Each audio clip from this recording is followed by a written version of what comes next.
Hello, everybody, and welcome to our final online policy lecture of the semester.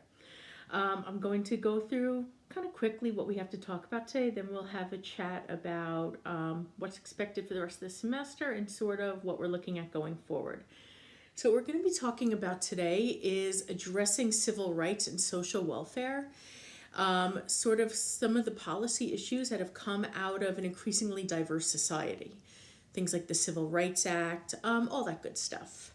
A lot of it is stuff that you're going to talk about a lot more next semester in Policy 2. So today we're going to be talking about women's rights, LGBTQIA rights, in particular gay rights, racial equality, and immigration. So there was a bunch of gender-specific legislation that has come about over the years. In 1963, the Equal Pay Act was introduced that required employers to compensate male and female workers equally for performing the same jobs under similar conditions. It was not originally covering all employment at the time, but more amendments over the years have added more types of employment to that. Now, we wonder if there is a civil rights law that says men and women doing the same job under the same conditions must be paid the same, then why do we have gender pay gaps? And the sort of short and dirty answer for that is the fact that there's always wording and verbiage that could be put in job descriptions, in performance reviews and whatnot, that can paint a rationale for why, on average, men are paid $1 for every 77 cents a woman earns, and that's white men and white women. The disparity between white men and non-white women is much worse. For example, on average, for every dollar a white male earns, a Latina woman earns approximately 53 cents. And that's still an issue to this day.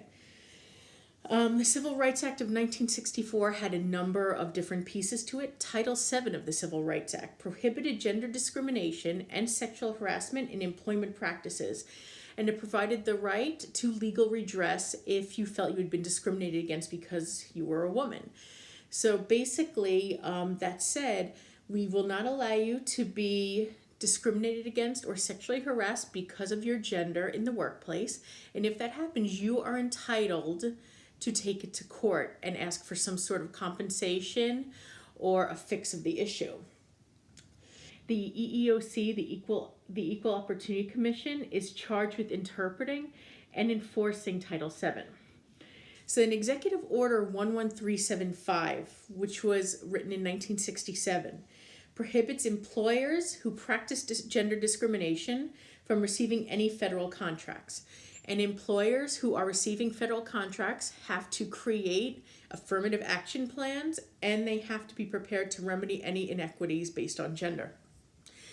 Title IX of the 1972 Education Amendment to the Civil Rights Act is one that maybe you've heard about right on our campus, that prohibits gender discrimination by elementary, secondary, vocational, and professional schools, colleges, and universities that receive any federal funding.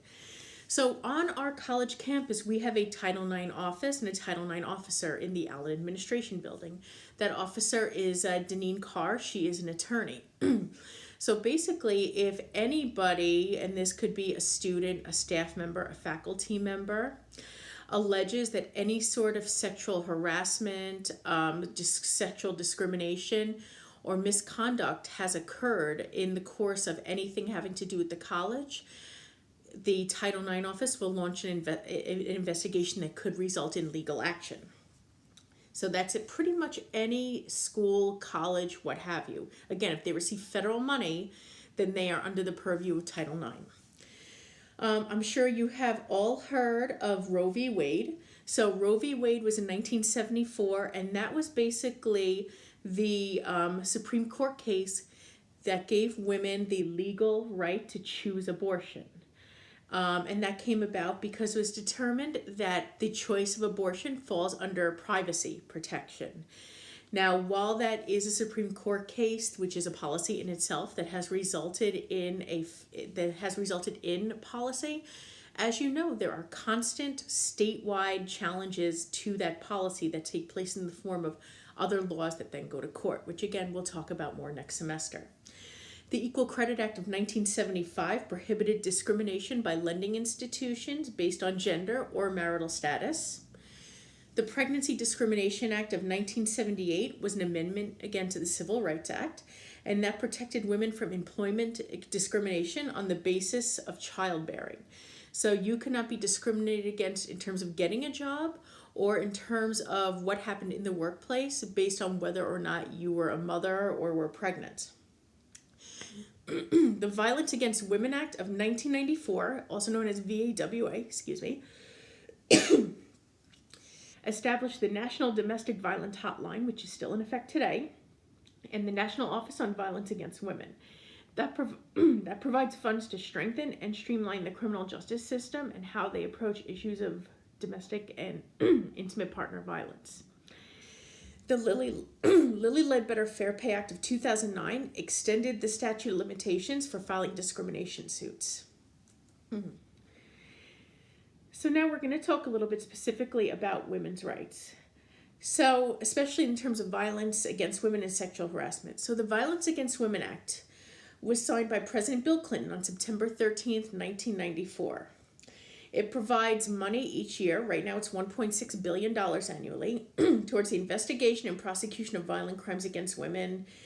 There's automatic and mandatory restitution on those who are convicted, and it allows civil action in courts in addition to criminal action. We're going to talk about this again more next semester. It provides programs and services including the federal rape shield law, community violence protection programs, protections for victims who are evicted from their homes because of DV, funding for victim assistance services like crisis centers and hotlines, programs to meet the needs specifically of immigrant women and women of different races or ethnicities, and programs and services for women with disabilities. So now we're going to talk a little bit about rights for gay and lesbian individuals. And we're not going to really touch right now on laws that protect people of different gender identities because we're going to talk about that next semester also. So 1969, for those of you who are aware of some of the history of gay rights in this nation, Stonewall happened. So Stonewall started the gay rights movement here in the United States. The Supreme Court did not want to hear anything about gay rights at the time. They said it's up to the states to decide what they want to do in terms of rights for people who identified as gay.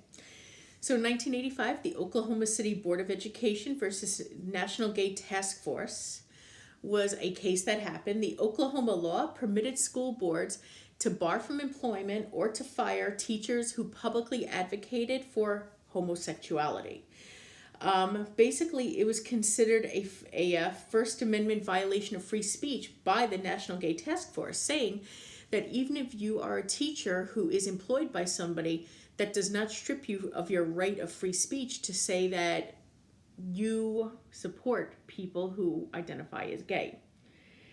Board of Education said that the law was only concerned with folks who publicly endorsed certain sexual acts between homosexuals. The court decision was that public school teachers cannot be forbidden from advocating homosexuality or supporting gay people, but that gay people could not engage in homosexual acts in public. At the time, those homosexual acts included such things as holding hands with your partner or hugging somebody of the same sex, only if you were men, though. So in 1986, Bowers versus Hardwick was a case that was a setback to LGBT rights. The Supreme Court at the time refused to strike down Georgia's sodomy law. Many states at the time, primarily states in the Midwest and the Deep South, had laws against sodomy, which basically said, particularly if you were a man having sex with a man, that was a violation of the law and it was considered a felony in many states. So the Bowers versus Hardwick law, Supreme Court said it's up to the state to have that law or not. Then in 1992, the Kentucky Supreme Court overturned their state's anti-sodomy law, saying it violated the state's constitutional rights to privacy and equal protection. So it was shockingly similar to the rationale for the decision of Roe v. Wade. In 2002, in Lawrence v. Texas, two men engaged in a consensual sex act in the privacy of their own home and were arrested and convicted of felonies for sodomy. In 2003, the Supreme Court finally overturned Bowers versus Hardwick, invoking the constitutional right to privacy, again, the same right invoked in Roe v. Wade, and equal protection and due process clauses of the Constitution. So now let's talk about religious freedom and gay rights. So it's not about sex. It's not about sex acts. It's about rights in employment, housing, education, million other matters. Basically, the right to exist as a human being in this nation. It's about civil rights and freedom. But there's a backlash of anti-gay measures, which continue to this day. So when states and communities pass laws that protect LGBTQIA rights, they tend to be quickly overturned, especially back in a couple decades ago. So even though there have been ongoing efforts in Congress, there is still, at the time, no federal law prohibiting discrimination against gay men and lesbian women. At the time, not even in federal hate crime legislation. Sexual orientation was not specifically included in federal hate crimes laws, though 29 states right now do have hate crime statutes that do include sexual orientation, gender identity and expression, so on and so forth. So some of the issues that have come up in the course of this equal rights protection is the right to child custody and adoption, even fostering, the right to name your partner as next of kin, which also would involve medical decision making. It prohibits health insurance companies from asking lifestyle questions that may bar you from coverage. Bereavement leave in case of a partner's death. Healthcare and other employer-sponsored benefits. So if you are in a committed relationship with somebody of the same sex, can you get them on your health insurance plan? Visitation if you're in the hospital. Parental rights. And there are 4 states right now that have statutory laws that prevent people who identify as LGBT from adopting or fostering children. So in 1996, you had DOMA, the Defense of Marriage Act, which was a backlash to gay marriage. They did not prohibit states from recognizing or legalizing same-sex marriages, but if you got married in a state that has legal same-sex marriage, other states were not forced to recognize it as a legal marriage. So you had cases like the U.S. versus Windsor, which was a landmark civil rights case. In that case, the United States Supreme Court said that restricting U.S. federal interpretation of marriage and spouse could apply only to heterosexual unions by Section 3 of the Defense of Marriage Act. They said it was unconstitutional under the Due Process Clause of the Fifth Amendment. Justice Kennedy at the time wrote, let me read this, "The federal statute is invalid for no legitimate purpose overcomes the purpose and effect to disparage and injure those whom the state by its marriage law sought to protect in personhood and dignity." Then you had Don't Ask, Don't Tell, which only somewhat recently stopped being a thing. So that started in 1949. The Department of Defense implemented a rule intended to prevent gay men and lesbians from serving in the military. Don't Ask, Don't Tell came to be in 1993 under Clinton. Applicants are not to be asked their sexual orientation. You can't have any investigations to find out their sexual orientation unless there's some cause that sexual conduct codes have been violated. However, if you were open about your sexual orientation, you could potentially be dismissed from the military. And that only recently went away. The Religious Freedom Restoration Act, the RFRA, is a federal law that was passed almost unanimously at the same time as Don't Ask, Don't Tell by the U.S. Congress in 1993, again signed into law by President Bill Clinton. And that law mandates that the religious liberty of individuals can only be limited by the least restrictive means of furthering a compelling government interest. It was intended to apply to federal, state, and local governments. But by 1997, they said it only applied to the federal government, but not states and local municipality. Because of that, 21 states have passed their own RFRAs. Then you had the issue of Burwell versus Hobby Lobby, and I know many of you probably love Hobby Lobby. It is not the best organization for any number of reasons. One of the most recent being that they did not want to close during the pandemic.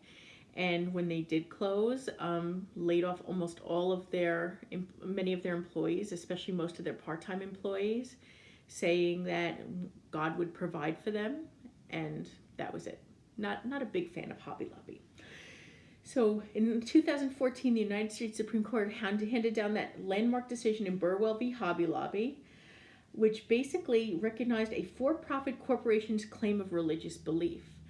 In short, Hobby Lobby was allowed to not allow their employer-sponsored health insurance to provide contraception for their female employees, because their beliefs were that women should only be engaging in sex within the bounds of marriage for the purposes of having children. They said their religion allowed them to not subsidize the cost of contraception, birth control for their female employees. And that was a decision that was upheld in 2014 by the United States Supreme Court.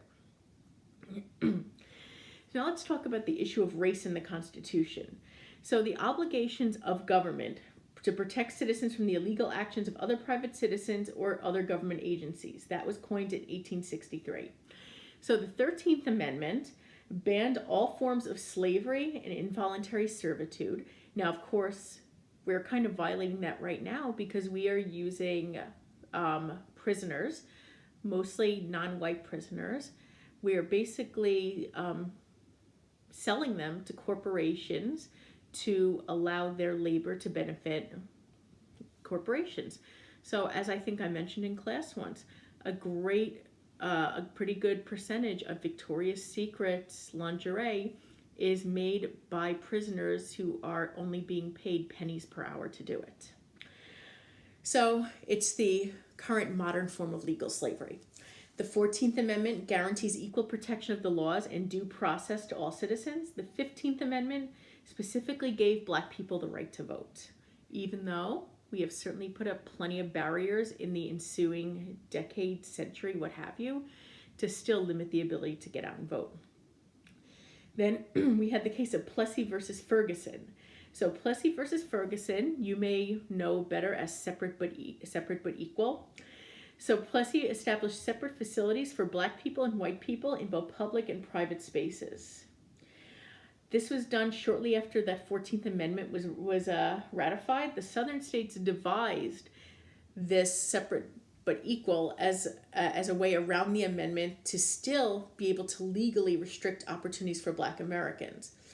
And Jim Crow laws came out of this. Then in 1954 in Topeka, Kansas, you had Brown versus the Board of Education, and that was the development of the modern civil rights movement. So Brown versus Board of Education, Linda Carroll Brown was not allowed to attend a school 4 blocks from her house because it was only for white students. Linda, of course, was a young Black girl. So instead, she had to walk 21 blocks to the nearest all-Black school. The NAACP, which is the National Association for the Advancement of Colored People, argued that the intellectual, psychological, and financial damage that befell Black Americans precluded any finding of equality under the separate but equal clause. So then a year later, Brown versus Board, they said that segregated systems must be dismantled with all deliberate speed. So in 1954, Supreme Court said you cannot have segregated facilities. So then in 1971, you had the issue of busing, Swan versus Chality-Meckelsburg Board of Education. Basically, the court ordered busing of children to achieve integration school district with a very checkered history of discrimination. So white families then fled the area, white flight, and they enrolled their upper class students into private schools.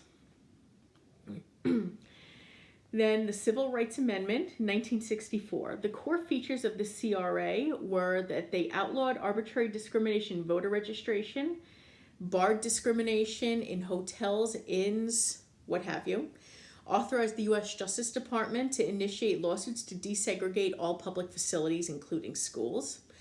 The federal government was allowed to withhold their funds from discriminatory state and local programs, prohibited discrimination on the basis of race, color, religion, national origin, or sex, which as you can hear, the original Civil Rights Amendment excluded a lot of people.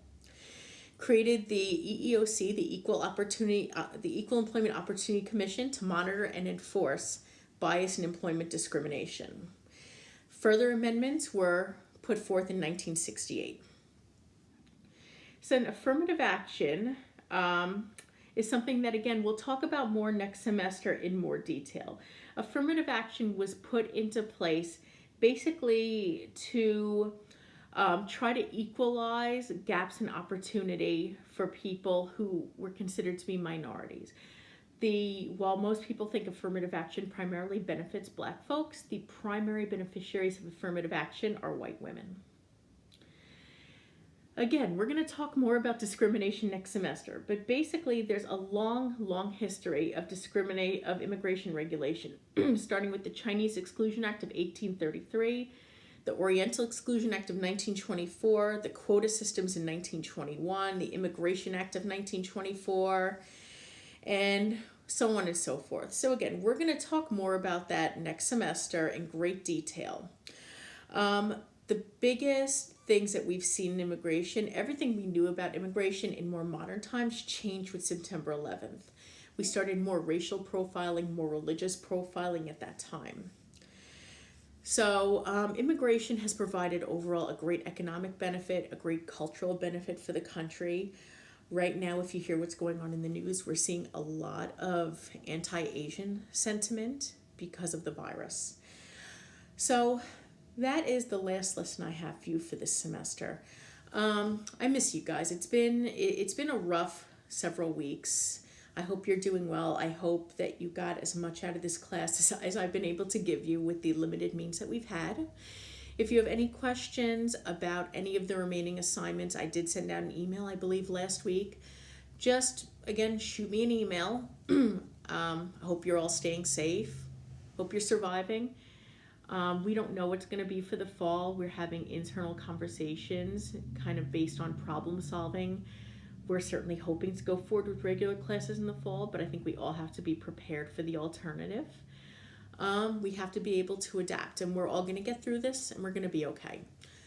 So stay safe. Hopefully I'll see you soon.